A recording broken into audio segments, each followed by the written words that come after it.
मनुष्य का व्यक्तित्व उसके विचारों का प्रतिबिंब है। जैसे जैसे हमारे विचार विकसित होते हैं वे हमारी जीवन यात्रा को निर्देशित करते हैं। यह एक सतत चक्र है जिसमें विचार, शब्द, व्यवहार, चरित्र और कर्म आपस में जुड़े हुए हैं। आप जो सोचते हैं वही आप बनते हैं। आपके विचार सबसे शक्तिशाली उपकरण हैं जो आपके जीवन का मार्गदर्शन करते हैं। उदाहरण के लिए यदि आप सकारात्मक सोचते हैं तो आपके आसपास की दुनिया भी आपको सकारात्मक दिखने लगती हैं। विपरीत स्थिति में नकारात्मक विचार आपको निराशा और असंतोष की ओर खींचते हैं। इसलिए सबसे पहला कदम है अपने विचारों के प्रति जागरूक होना। विचारों की स्वच्छता सुनिश्चित करने के लिए ध्यान, स्वाध्याय और आत्मनिरीक्षण का सहारा लेना चाहिए। अच्छे विचार ही अच्छे शब्द और कर्मों का आधार बनते हैं। विचारों का अगला पड़ाव शब्द है।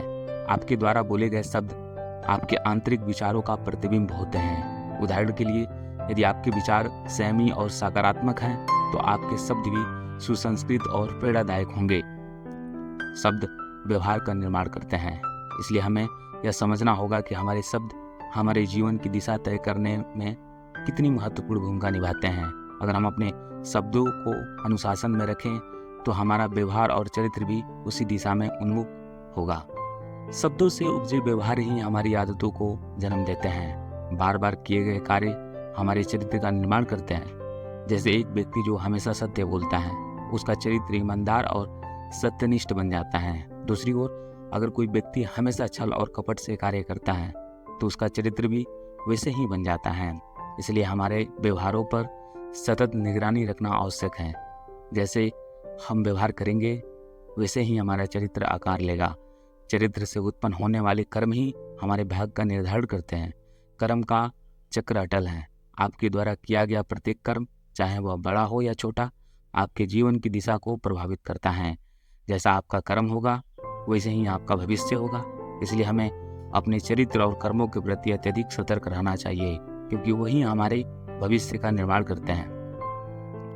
अंत में यह सब एक सतत चक्र में बदल जाता है। जैसे जैसे आपके कर्म होते हैं वैसे ही आपके विचार फिर से आकार लेने लगते हैं। यह चक्र जन्मों जन्मों तक चलता रहता है। आपका वर्तमान विचार, आपका वर्तमान कर्म और आपका वर्तमान भाग्य सब एक दूसरे से गहरे जुड़े होते हैं। जीवन में हमें हमेशा यह ध्यान रखना चाहिए कि हम अपने विचारों, शब्दों, व्यवहार और कर्मों के प्रति सचेत रहें। यही चक्र हमारी पूरी जीवन यात्रा को प्रभावित करता है। अपने विचारों को सकारात्मक और प्रेरणादायक बनाए रखें ताकि आपके कर्म और भाग्य भी उसी दिशा में उन्मुख हो सके।